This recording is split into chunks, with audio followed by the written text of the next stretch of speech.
People have said it already, but it bears mentioning again. Cartoon Network's 2018 lineup is incredible, with a combination of returning series, albeit some of which are coming to an end, and a slew of brand new series. The network has no shortage of content to keep them afloat, not just this year, but the following years to come. Keeping true to their plans for the biggest, baddest, and most awesome catalog of cartoons in years, Cartoon Network has undoubtedly started off strong with the return of Steven Universe, The Amazing World of Gumball, and Adventure Time, and the premiere of the delightfully solid Apple and Onion. And I'm happy to say that this positive momentum only continues on with Craig of the Creek. Created by Matt Burnett and Ben Levin, best known for their writing and editing work on Steven Universe, this is another show that Cartoon Network has seemingly put a lot of faith in. It seems that way because both Craig of the Creek and the aforementioned Apple and Onion were greenlit back in March 2017, though the pilot was unveiled on the app and on demand on December 1st later that year, a good 9 months after that press release. Luckily for Cartoon Network, their faith turned out to be well placed, as the pilot became an instant hit amongst viewers and fostered an excitement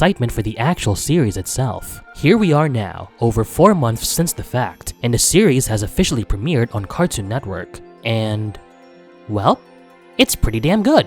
What exactly makes it so good? We're about to find out shortly. Craig of the Creek is centered on the titular character, Craig Williams, and his two best friends Kelsey, an imaginative girl with a strong attraction to inner monologues, and JP, the resident ditz. Together, the three of them embark on many adventures around the outskirts of the mid-Atlantic town of Hercleston, namely the Woodson Creek area, letting their imagination carry them through the day and intermingling with the other kids of Hercleston who share in the limitless imagination. It's a very simple setup, all things considered, but that's what I love about this show. Craig of the Creek captures the notion of childhood to a T in the same vein that other shows like it, from Recess to Ed, Edd and Eddy, have in the past. There's a carefree and innocent charm to this show that was present in those aforementioned shows, yet rarely seen in animation lately. Sans a few exceptions, most, if not every aspect of the show exudes that charm, and it's a refreshing sight to behold. Right off the bat, the show's theme song, a fast-paced kick-in ska/pop rock tune by Jeff Rosenstock, is there to tell you that you're about to embark on a journey with three energetic kids.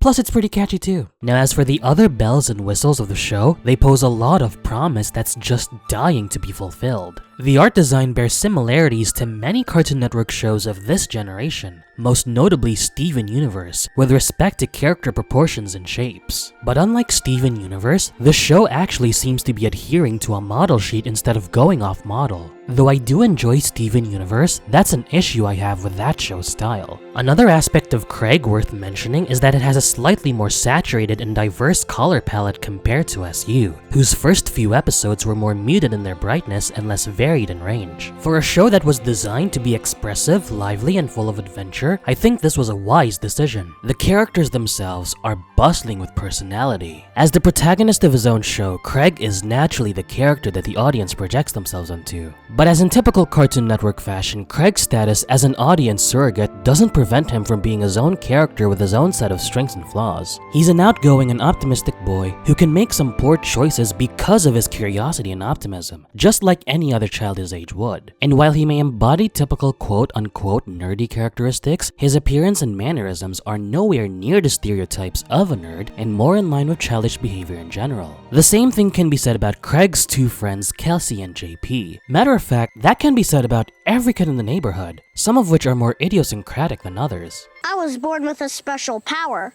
I'm immune to poison ivy. This half-used notebook, it's my cool new journal. And this toaster is great for storing my journal with all my most private thoughts. Forget I told you about it. What business have you in the ninja garden? You do know that ninja are supposed to be stealthy, right?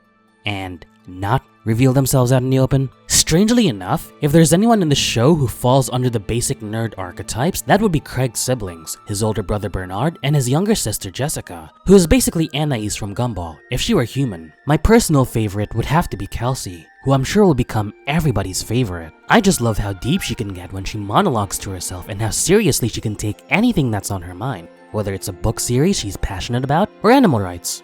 As the words of the beast girl echoed in her head, Kelsey suddenly noticed nature-y things she had never noticed before. All animals should have the chance to run free, and it's up to us to help them regain their rightful place in the animal kingdom. I want to do something about it, but I need your help. Yeah, Peter's gonna have a field day with that. Again, the same thing can be said about the other kids, but Kelsey just takes it to the nth degree. And that's the sort of energy that makes a fun and over-the-top thing even funner and more over-the-top. JP would be on the other side of that spectrum. Not that I hate him, I only want to see more from him besides his ditziness, which the show hasn't even done that much with so far. It's basically there to tell you, hey, this kid might be a little strange, which would be okay, if not for the fact that anyone else in the show can fit that description just as well as he can. Though judging by the episode's Sunday close, it looks like the writers are 2 steps ahead of us. As far as a typical episode of the show goes, they more or less involve Craig and his crew exploring every nook and cranny of the titular creek and coming across the other kids on a mostly episodic basis. And herein lies much of the show's charm, the extent to which all these kids immerse themselves in their environment, from the makeshift yet effective constructs a la Ed, Edd and Eddy and codenamed Kids Next Door, to the activities they partake in. Even a simple game of tag is a matter of life and death, as visualized through the show's Imagine spots. Tag, you're it. Oh no, he's it! You're it. Kelsey. Hey, wake up, girl! There are a lot of momentary breaks like that in the show, one that I like in particular being the green-tinged scans in the episode Escape from Family Dinner. These moments also serve as an additional window into the quirks of these characters. In a way, it's sort of evocative of the magical realism genre, a firm foundation on reality with fantastical elements somewhat blurring the lines of that reality. It's another facet that gives Craig of the Creek its endearing personality. On a whole, I think that description perfectly fits Craig of the Creek in its entirety. Equal parts idealized and equal parts relatable. However, this can potentially bring up fears that the show's idealism might overtake its realism. It's a worry that I myself have towards this show. I worry that the relatability and realism of the show will be shunned by sensationalized portrayals of the characters or whatever subject matter the show feels like addressing, therefore breaking the rapport fostered between the show and the viewers. If you're wondering what I'm talking about, look no further than the episode Wildernessa. I know the episode means well with its subject matter and more power to it for tackling it in the first place, but the way it handled the subject matter, while not offensive in the slightest, leaves a lot to be desired. The episode's expository approach isn't much of a motivating factor compared to if animals were actually shown to live under oppressive or otherwise harsh conditions. And making Kelsey the advocate for animal rights is rather questionable for 2 reasons. The first being her over-the-top perspective on her surroundings, and the second being the fact that she herself is a pet owner. Yes, the episode cushions that blow through an emotional scene with her and her pet parakeet Mortimer, but not only is that a comparably short moment in contrast to her and Wilderness's "free the animals" rhetoric, it doesn't keep the episode from being condescending, and even makes it hypocritical. It's not like the pilot where Craig's rousing speech at the end is proportionate to the events of the episode and summarizes them poignantly and concisely. The creek is a place where we can all be whatever we want. We can be the hero of a book that doesn't exist. Hero? No. Kelsey had spilled too much blood to be called a hero. Or just a really misunderstood guy.